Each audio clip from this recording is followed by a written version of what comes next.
Your stories don't define you, but how you tell them will. Hi, I'm Sarah Elkins, your host and Chief Storymaker of Elkins Consulting. We share stories for many reasons, to persuade, to entertain, and to connect. But what we sometimes forget is the impact of the stories we tell ourselves. Whether you're sharing personal stories or business stories, how you share them makes a difference in how you remember them and in how you're perceived by the people you're interacting with. When you figure out which stories to share, whether that's difficult bosses and coworkers, successes, failures, the next step is to develop how you share them. In this series, you'll hear stories that will resonate with you and you'll nod your head in understanding, and then we'll dig into the lessons from each of those situations. During this podcast, I'm asking you to listen to consider your own related stories, to consider which stories in your life might have impacted you in a similar way. We're desperate for real connection. Confirmation? Another suicide in our little town. We're reeling from another teen suicide. That's the second in as many months, and they were friends. I saw a picture of the two high school juniors together, taken just a few days before the first decided to end her life. Now, teens have always faced an especially rough emotional time, but I'm wondering what changed in our communities to explain the huge rise in suicides, clinical depression, and loneliness. And it's not just teenagers. There's no simple answer. It's a complex problem, and it will take complex strategies to change this dynamic. But there are reasons for the increases, and there are things we can do as individuals and as communities to make a difference every day. We're forgetting how to connect in person, and we are not teaching that to our children. It means that when we are in face-to-face situations, we don't know how to share important feelings and concerns, and don't even get me started on resolving conflict. It's easier to share stories online, behind a screen and keyboard, and not to see the responses and expressions on faces, or to have to be accountable for our words. Sharing things online that you wouldn't share in person makes it easier for you to pretend like you've addressed your loneliness. But you haven't. Not if you're not dealing with them in real life, in person, face to face. Here's my observation. Though we feel connected to our contacts on social media and through our devices, we are missing key contact points. I have very close connections with people I've never met in person. I love them. I honestly believe in those relationships. We can get a lot out of those virtual connections, and I'm truly grateful for the incredible encouragement, kindness, and genuine care I've received over the years through those online friendships. There are details, small, subtle details that come with a face-to-face conversation that are impossible to compare to our online discussions. There's a limit to what online relationships can provide in real life. Without a hug, a pat on the back, a handshake, we're missing the humanity in our relationships. When we're face-to-face with another being, we're not only seeing the fine lines in their faces, their smiles, assessing whether they're being genuine, we're not only sensing their feelings toward us, the eye contact and the body language. There are many subtle cues we receive subconsciously when we're face-to-face, including scent, microfacial expressions, and more. We're getting closer every day to having AI emulate almost all aspects of our human relationships. So what's the difference between us and machines if we feel like our online relationships are enough for us? Believing our online relationships are enough for us is like believing we can gain weight by smelling the desserts in the bakery case. If you read articles or books about brain activity, human development, and about human connection, you've seen references to the Harlow's monkeys research study. It was done on infant monkeys and the strong need they demonstrated for lifelike touch as nourishment. It was a horrible experiment, devastating to anyone who has a heart that beats for the love of other beings. But it was also an important study that acknowledged the need for warm physical contact among living creatures, particularly infants. My friend Donna Luisa wrote about her relationship with her teenage children. As a person who grew up without all the technological interfacing, it seemed hard to understand and appreciate how young people socialize. I decided to change the view from the outside looking in and step into their imaginary world, as I called it. From the inside looking out, I saw the changing times and understood my parenting perspective needed to change. She's right. Communication has changed.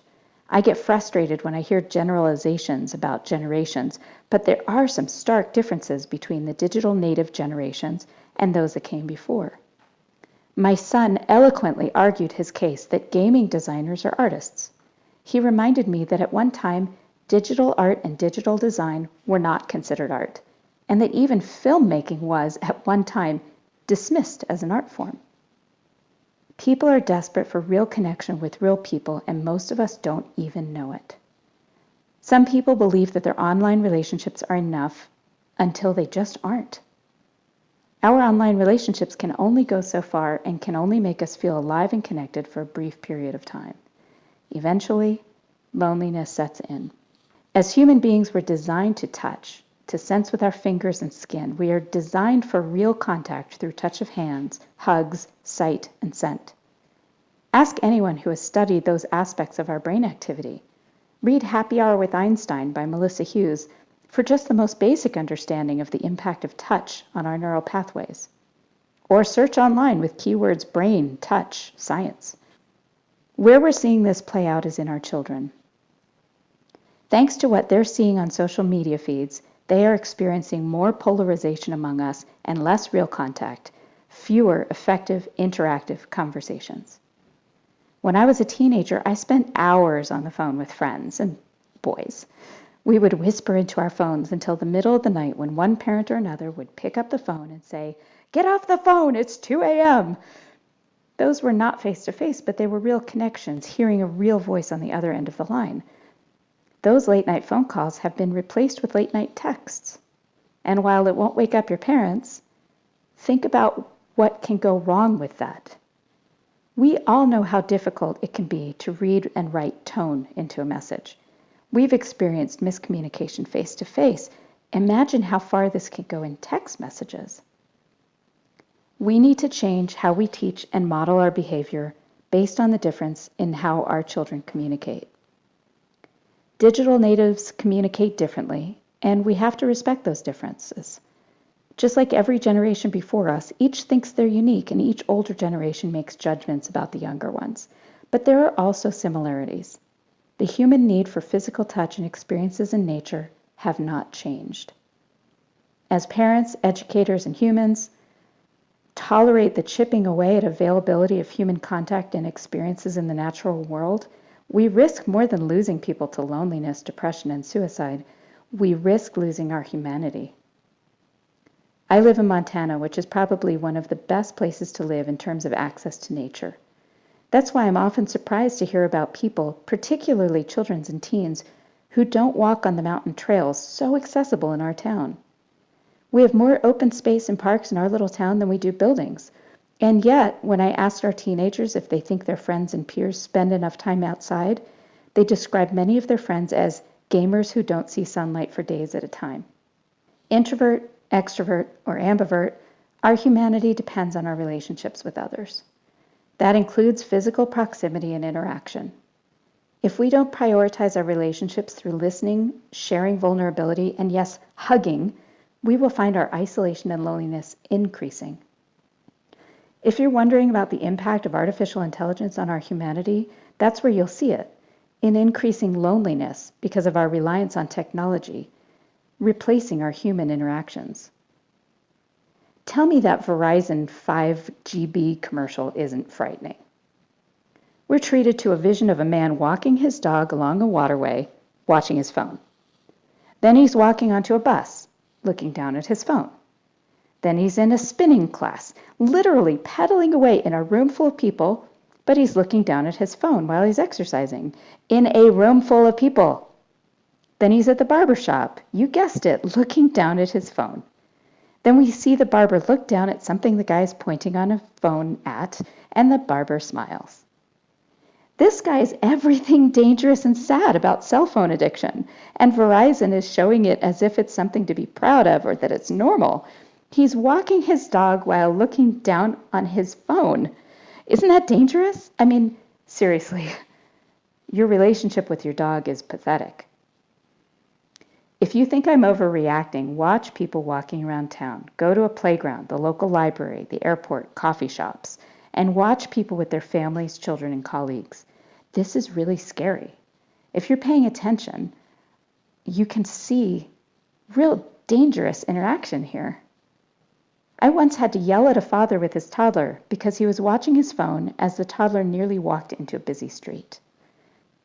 Being online all the time poses real physical risk. It also poses real risk in our relationships with each other. When parents and other adults are deeply engrossed in their digital lives, they're not modeling conversation, conflict resolution, and face-to-face interaction for children and the other people around them. Where will children and teens learn how to interact with people, if not from their parents and other adults in their lives? So what can we do about this? How do we change this trajectory? I have a few ideas, and I'd love to hear some from you. First things first, put down the device you're listening to this on and go talk to your children, your friends, your partner. Focus on the conversation to listen, not to respond, and make sure you have a plan for more of this kind of interaction every day. Time in nature is healing and refreshing. Walk outside. Even if you live in a city, go find a small park and sit under a tree without your phone. Next, find ways to meet up with those people you connect with online. I am challenging you to reach out of your comfort zone and remember how to connect face-to-face.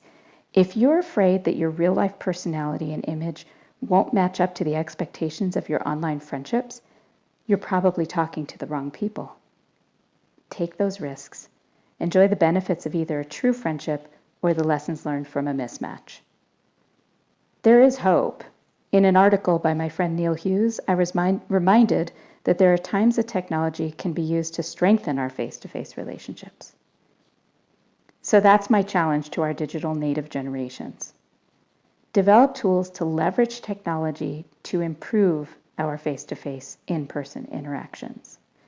I'll bet we can find ways to gamify this, like Pokemon Go, but with encouragement to actually talk to the people around you and to look up. If you write on topics related to suicide, there are great resources available to make sure you're doing more good than harm. As a relatively uninformed professional on this topic, I use the website reportingsuicide.org as a resource. And remember the National Suicide Prevention Lifeline, 1-800-273-8255, 800-273-8255. Speaking of meeting face-to-face, we're halfway to capacity for the No Longer Virtual Conference on February 21st and 22nd, 2019 in Atlanta. For more information and to put down your deposit to attend this unique opportunity to take your connections beyond the keyboard with a solid professional development curriculum, visit elkinsconsulting.com. Thank you for listening to Your Stories Don't Define You, How You Share Them Will. Please visit my website for more podcast episodes, blog posts, and information about how I can help you develop and share your stories at elkinsconsulting.com.